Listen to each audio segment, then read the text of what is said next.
So, good afternoon, everyone. Today, I'm going to deal with article which are related to this novel, The Ministry of Utmost Happiness.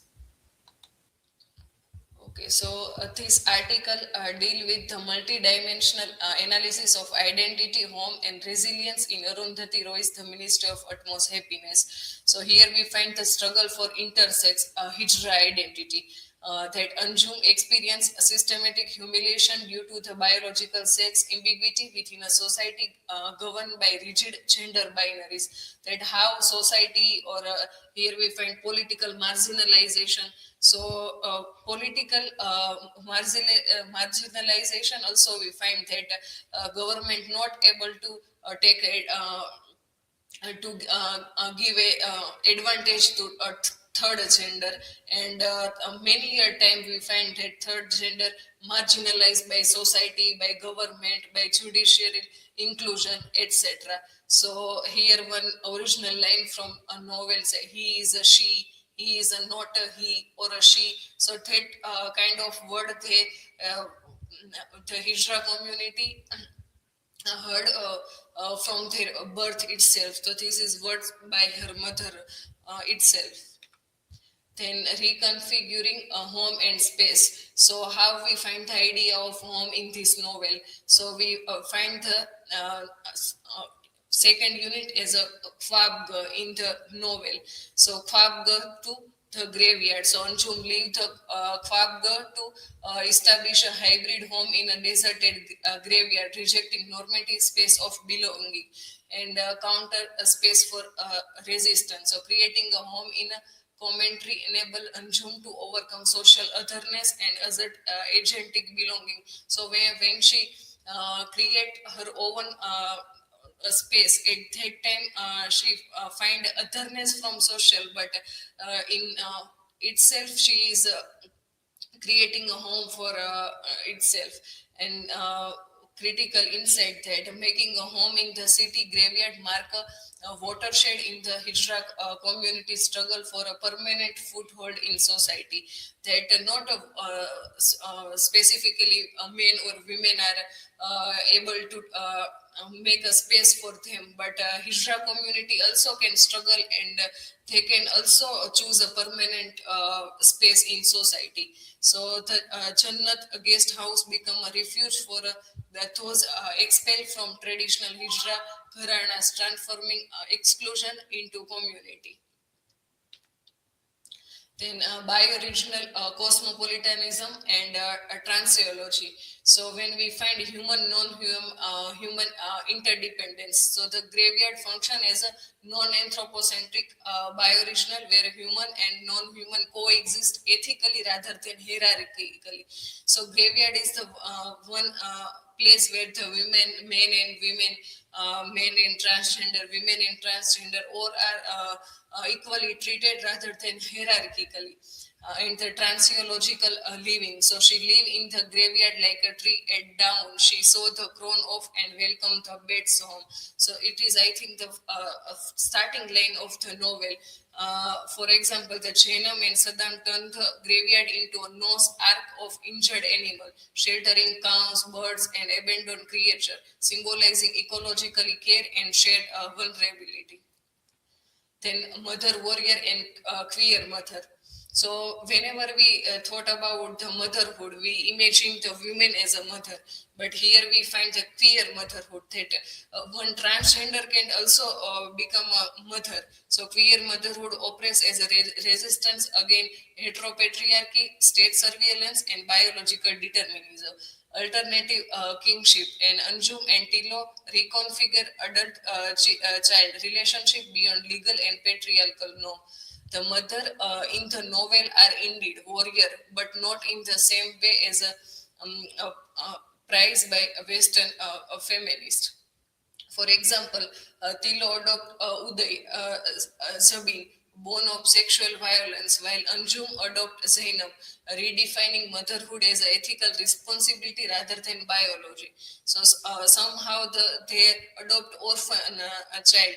So orphan child also the legal child of someone. So they they were not take care of their children, but here the character like Anjum, she ethically responsible for their child. Then the alchemy of happiness. So spiritual resilience, we find it drawing on Al-Ghazali. Happiness is a theorized as a transcendental knowledge rather than material fulfillment. He who knows God even in this world, well as it were in a paradise. So, for example, Anjum experienced a direct line to God even through mundane media such as a mobile video of rooster uttering Ya Allah, illustrating happiness as a everyday spiritual endurance. And critically, we find that happiness become a political mode of survival rather than escapism. Then trauma and storytelling. So as I mentioned earlier, that as a being a third gender or intersex, there is no space for their identity and ability. So we find they have to they have to struggle for a survival. So storytelling function as a painkiller that mitigates psyche suffering and restore social bond. Atrocity, however, refused to be buried. Anjum's trauma resurfaced through recurring image of saffron parakeets, symbolizing the Hindu nationalist mob she witnessed during communal violence. Fragmented narration preserve collective memory erased by official history. Then we find a biopolitics and a homo sacer. So we find a bare life, that how marginalized character inhabit the status of homo sacer live, including in law only through exclusion.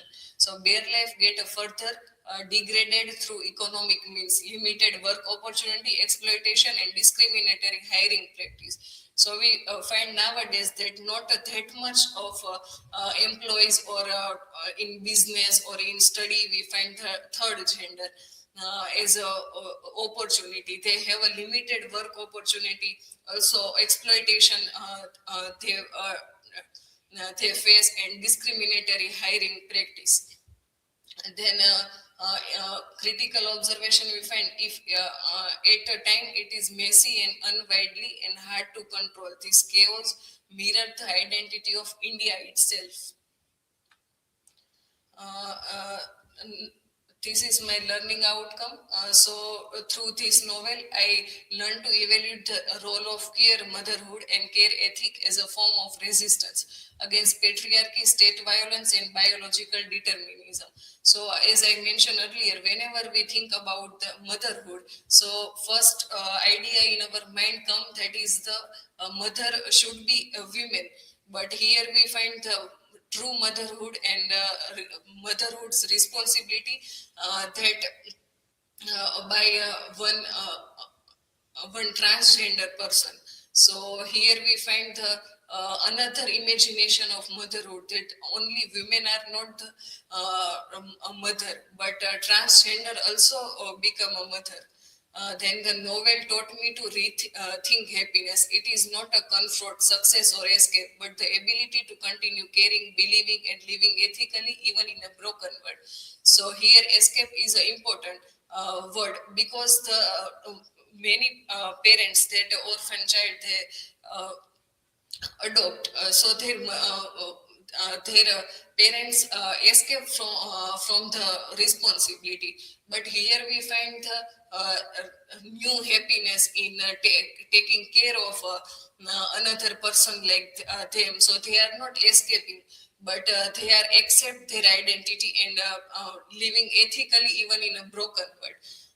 Another thing I learned, that space is rejected by society often hold the most humanity. So we find many example like that some kind of people or some kind of person society not accept, but at some level we find they if they are rejected by society, after that they make their own pace and try and struggle more for their identity, so it become a positive point for them. And I also learned that a story does not always need to be smooth or complete to be meaningful. The broken and shattered thought and feeling helped me understand that the real life, especially in time of violence and injustice, is also messy and unfinished. So what is a person we find in movie or in novel, we find at the last page we want some happy ending, that how two person meet and they happily married or happily uh, live with their family.